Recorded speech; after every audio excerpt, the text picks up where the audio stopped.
ladies. Fyodor Petrovitch, the director of elementary schools in the North District, who considered himself a just and generous man, was one day interviewing in his office a schoolmaster called Vremensky. "No, Mr. Vremensky," he was saying, "your retirement is inevitable. You cannot continue your work as a schoolmaster with a voice like that. How did you come to lose it?" "I drank cold beer when I was in a perspiration," hissed the schoolmaster. "What a pity! After a man has served 14 years, such a calamity all at once. The idea of a career being ruined by such a trivial thing. What are you intending to do now?" The schoolmaster made no answer. "Are you a family man?" asked the director. "A wife and 2 children, your Excellency," hissed the schoolmaster. A silence followed. The director got up from the table and walked to and fro in perturbation. "I cannot think what I am going to do with you," he said. "A teacher you cannot be, and you are not yet entitled to a pension. To abandon you to your fate and leave you to do the best you can is rather awkward. We look on you as one of our men. You have served 14 years, so it is our business to help you. But how are we to help you? What can I do for you? Put yourself in my place. What can I do for you?" A silence followed. The director walked up and down, still thinking, and Vremensky, overwhelmed by his trouble, sat on the edge of his chair, and he too thought. All at once the director began beaming, and even snapped his fingers.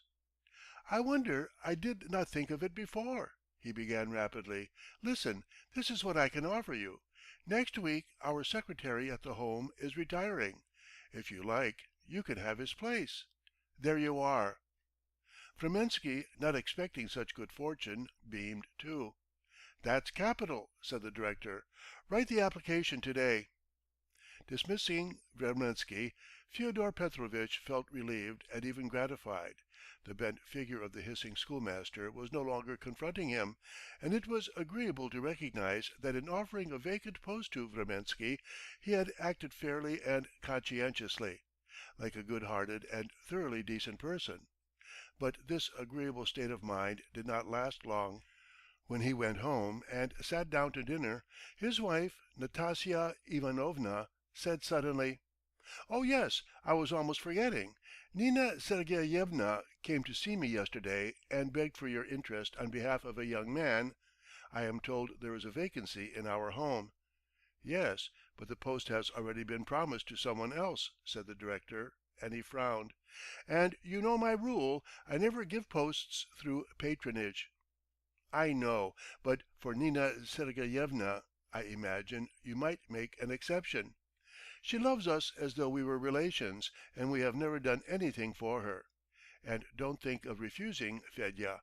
You will wound both her and me with your whims." "Who is it that she is recommending?" "Polzuhin." "What, Polzuhin? Is it that fellow who played Tchatsky at the party on New Year's Day? Is it that gentleman? Not on any account." The director left off eating. "Not on any account," he repeated. "Heaven preserve us!" "But why not? Understand, my dear, that if a young man does not set to work directly, but through women, he must be good for nothing. Why doesn't he come to me himself?"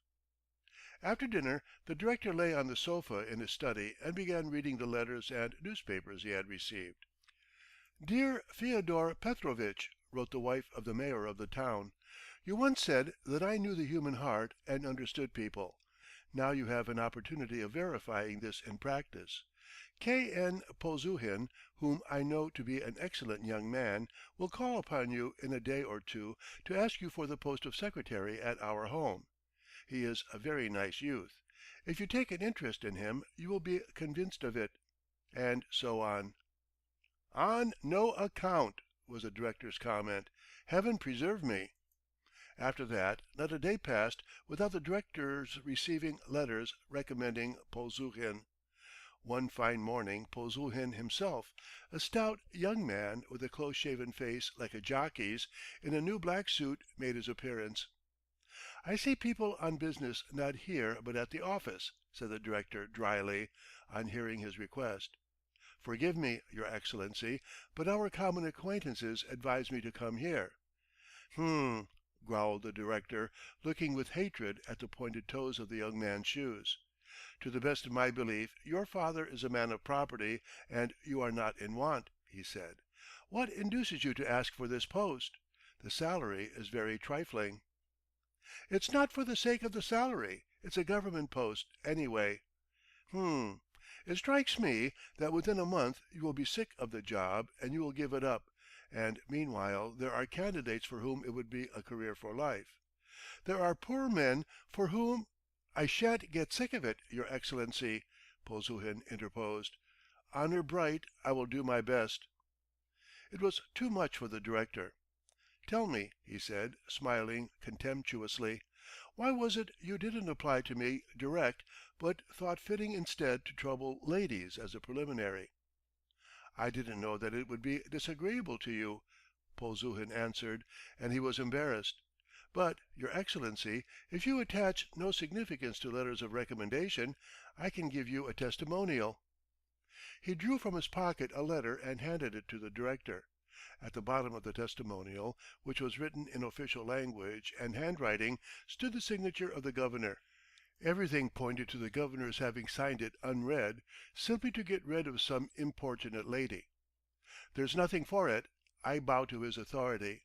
I obey," said the director, reading the testimonial, and he heaved a sigh. "Send in your application to morrow. There's nothing to be done." And when Polzuhin had gone out, the director abandoned himself to a feeling of repulsion. "Sneak!" he hissed, pacing from one corner to the other. "He has got what he wanted, one way or the other, the good-for-nothing toady! Making up to the ladies! Reptile! Creature!" The director spat loudly in the direction of the door by which Polzuhin had departed, and was immediately overcome with embarrassment, for at that moment a lady, the wife of the superintendent of the provincial treasury, walked in at the door.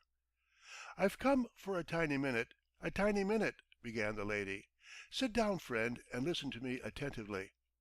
Well, I've been told you have a post vacant. Today or tomorrow you will receive a visit from a young man called Polzuhin." The lady chattered on, while the director gazed at her with lustreless, stupefied eyes, like a man on the point of fainting, gazed and smiled from politeness. And the next day when Vremensky came to his office, it was a long time before the director could bring himself to tell the truth. He hesitated, was incoherent and could not think how to begin or what to say.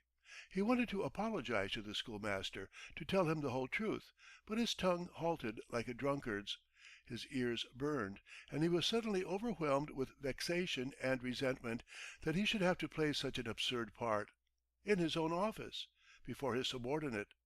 He suddenly brought his fist down on the table, leaped up, and shouted angrily: "I have no post for you! I have not, and that's all about it! Leave me in peace! Don't worry me! Be so good as to leave me alone!" And he walked out of the office.